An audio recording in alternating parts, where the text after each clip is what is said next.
तो आज हम बेसिक मैथ के थर्ड लेक्चर की रिवीजन करेंगे। इसमें सबसे पहले हमने देखा कि जो दो पैरेलल लाइन है उनके बीच में 0 डिग्री का एंगल होता है, और अगर दो ऑर्थोगोनल लाइन है तो उनके बीच में 90 डिग्री का एंगल होता है, और दो एंटी पैरेलल लाइन है तो उनके बीच में 180 डिग्री का एंगल होता है। उसके बाद देखा अक्यूट एंगल जिसमें थीटा लेस देन 90 डिग्री हो, ऑब्ट्यूज एंगल जिसमें थीटा ग्रेटर देन 90 डिग्री हो। फिर देखा था कि जैसे एक ट्रायंगल होता है तो उसमें कोई भी जो एक्सटीरियर एंगल है उसकी वैल्यू होगी जो उसके दो इंटीरियर अपोजिट एंगल का सम है उसके बराबर होगी, यानी कि exterior angle is equal to sum of opposite interior angle. और उसके बाद जैसे कुछ एक आइडेंटिटीज देखी थी, तीन तो ये बेसिक है जो स्टार्टिंग से देखते आ रहे हैं, मतलब जैसे sine square theta plus cos square theta is equal to 1, 1 plus cot square theta is equal to cosec square theta, 1 plus cot square theta is equal to cosec square theta, और एक देखी थी 1 plus tan square theta is equal to sec square theta.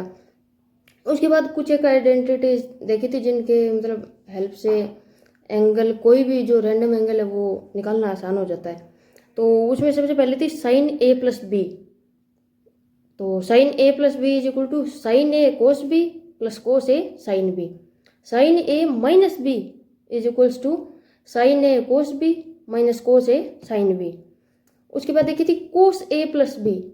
तो cos a plus B is equal to cos A cos b minus sine A sign b. और फिर देखी थी cos A minus B.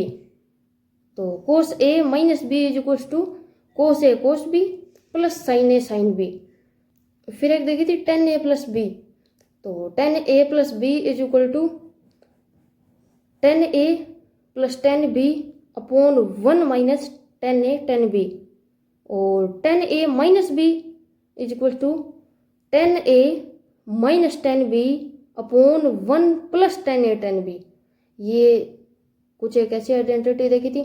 और फिर एक आगे देखा था जैसे साइन ए प्लस बी में अगर ए और बी इक्वल हो तो उसको अपन साइन 2a या साइन 2b या साइन 2 थीटा लिख सकते हैं।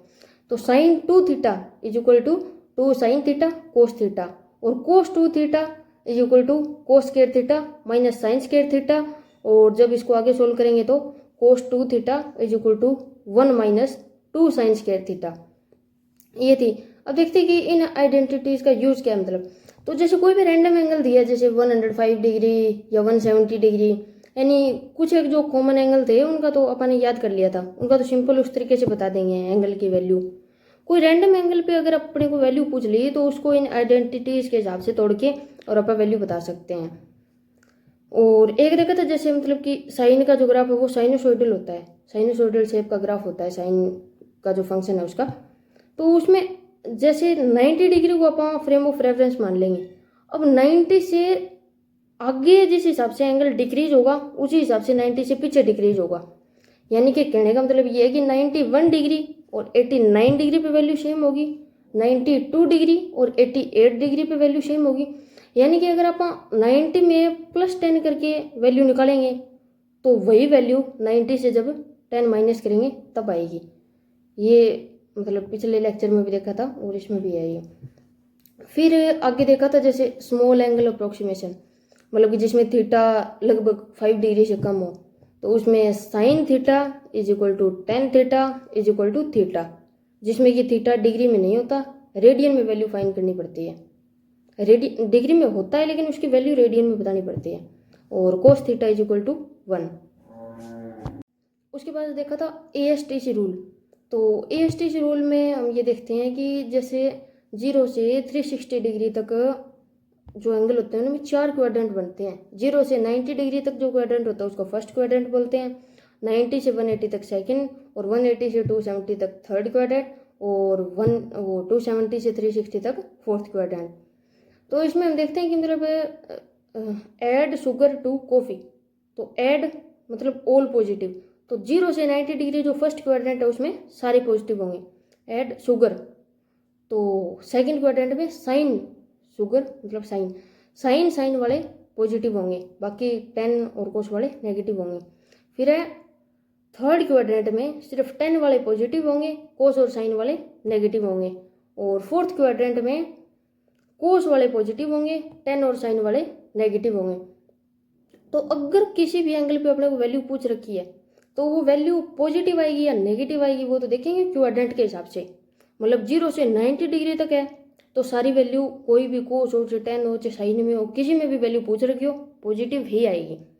और 90 से 180 तक अगर कोई एंगल की वैल्यू पूछ रखी है तो सिर्फ साइन साइन वाली पॉजिटिव आएगी।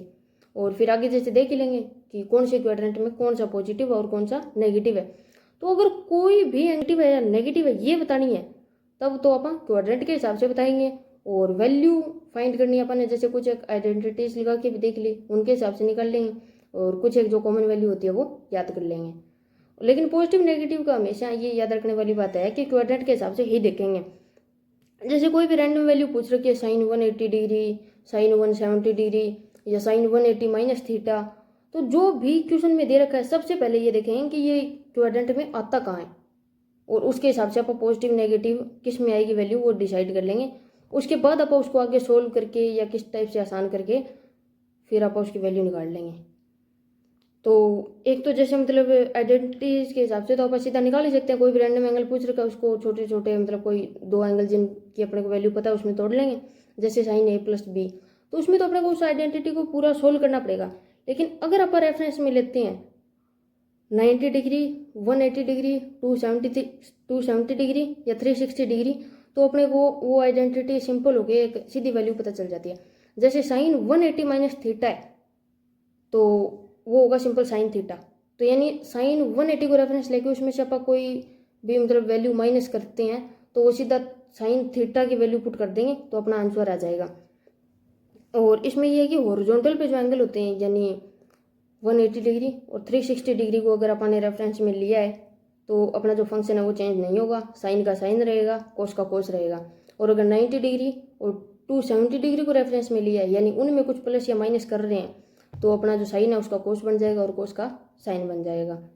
तो साइन देख लिए कि पॉजिटिव नेगेटिव किस हिसाब से लगाने हैं और वैल्यू देख ही ली।